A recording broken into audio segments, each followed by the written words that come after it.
Hello, good afternoon kasi alas 5 na malapit na maggabi. Ako'y nananawagan sa taong bayan na sana magkaisa tayo. Huwag natin pabayaan na ang ating bansa, ang ating inang bayan ay uh, balasubasin ng mga uh, politiko na mga sakim sa kapangyarihan at sakim sa pera ng taong bayan. Kaya po ako nananawagan sa ating mga kababayan kung saan man po ito makarating itong aking video. Sana po mag-isip-isip tayo bago tayo pumirma kung ano man pinapapirmahan sa atin, lalo na kung hindi natin alam ang pinapipirmahan sa atin. Please, para sa kinabukasan ng ating mga anak, kung mahal nga natin ang ating mga anak, kinabukasan din ng ating mga apo at mga kaapo-apuhan pa. Ako kasi, mahal ko ang aking mga anak. Mahal ko rin ang aking mga apo at ang aking magiging mga kaapo-apuhan. Kahit mawala man ako dito sa mundo, at least gumawa ako ng mabuti sa ating bayan. At mahirap na kasi baka sakali natin ang kinabukasan ng ating inang bayan at kinabukasan din ng ating mga anak at mga apo at mga kaapo-apuhan pa. Dahil maraming mga politiko na naghahangad ng kapangyarihan sa ating bansa, na ang magiging kawawa nito sa bandang huli ay tayong mga taong bayan, tayong mga tao, mga Pilipino. Kaya please, kung saan man to at makita ninyo, marinig ninyo ang boses ko, sana matuto tayo mag-isip ng mabuti. Huwag tayo magpadala ng pera. Dahil ang pera, madali lang kitain yan. Pero ang panghabang buhay natin pagsisisihan, hindi natin pwedeng maibalik sa dati. Kaya kahit sabihin pa natin na magbigay ng 20 mil, 15 mil, kung ano man dyan ng mga mil o lalo na kung 100 lang, wala pa nga yan isang minuto na gastusan kapalit ng ating pirma, na yun ay ikapapahamak ng ating pagkatao. Kasi parang binili na nila ang ating pagkatao. Kaya ako, wala rin naman akong pinag-aralan, pero ginagamit ko naman din ang aking isip, ang utak na ibiniyaya sa atin ng Panginoon Diyos. Sana huwag tayong magbulag-bulagan at huwag tayong magbingi-bingihan. Lumaban tayo, ipaglaban natin ang ating mga karapatan, lalo na sa karapatan ng ating mga anak. Dahil yun ang maiiwan natin dito sa mundo. Tayo matatanda na, hindi tayo magtatagal na dito sa mundo. Kaya kailangan ipaglaban natin ang ating piliin yung mga tao na nagpapahalaga sa atin at nagmamahal sa ating bayan, sa ating inang bayan, ating kinagisnan. Dito tayo na tao, lahat-lahat.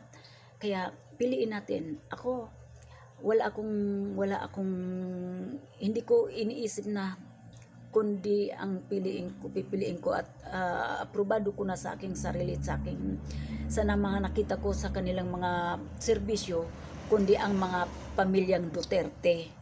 Yun ang talagang nakita ko sa edad ko ngayon, 63. Alam ko na kung sino ang talagang nagmamalasakit sa taong bayan at sa ating inang bayan. Kaya please lang, huwag tayong magpadaig, dahil kahit sa anong kahirapan natin, hindi tayo dapat umasa doon. Magtrabaho tayo, ipakita natin na kaya natin, tsaka wag nating hayaan na tayo lulukuhin ng mga sino mang politiko na gustong maghari-harian sa bansang ito at sa inang bayan at gusto sikilin ang ating karapatan.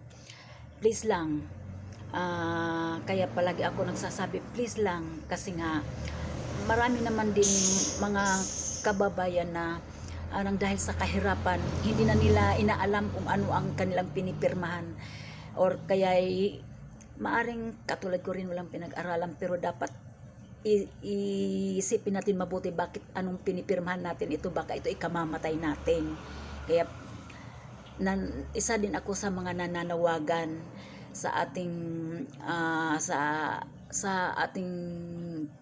mga kababayan, Luzon, Visayas at Mindanao. Ako, sasabihin ko ang totoo kung tagasan ako. Waray-waray ako. Pinanganak ako sa Waray. Pero never kong konsentihin kahit yan si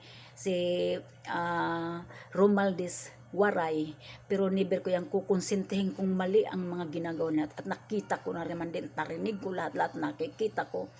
Hindi ako bulag at hindi ako bingi sa mali na kanyang ginagawa sa atin. Ginagawa tayo na mga siraulo, ginagawa tayo talagang inaapak-apakan ang ating pagkatao.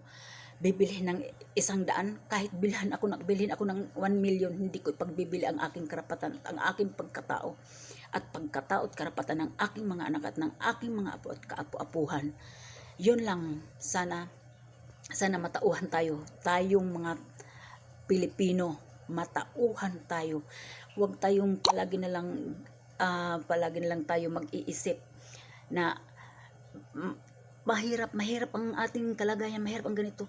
Mahirap na nga tayo, magpapaapak-apak pa tayo sa mga walang kwentang politiko, mga politiko na mapang-api, mapangsikil sa ating karapatan.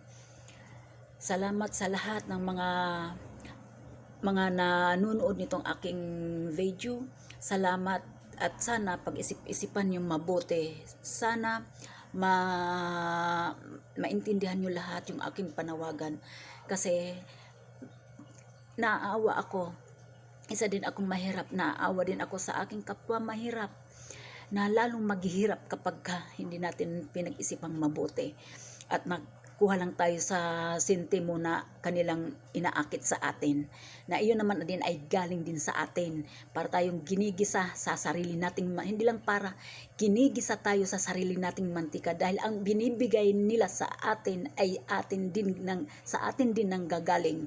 O anong ibig sabihin ng ginigisa nila tayo sa ating sariling mantika, dahil alam nila na wala tayong pinag-aralan. Huwag nating ipakita sa ganun na wala tayong pinag-aralan. Kahit wala tayong pinag-aralan, ipakita natin matalino tayo at may mga isip tayo, hindi tayo kaya nilang lukuhin. Salamat ng maraming sa inyo kung saan man makarating itong aking video. Sana makatulong po ito sa ating mga kababayan na sana mag-isip kayo mabuti at huwag kayong pumirma ng kahit hugayin pa kayo o ano pang sabihin sa inyo na ayuda, kung ano man mga ayuda ay galing din sa atin yan. Huwag kayong magpagisa sa sarili ninyong mantika at palagi ninyong isipin kung mahal ninyong mga anak ninyo, huwag kayong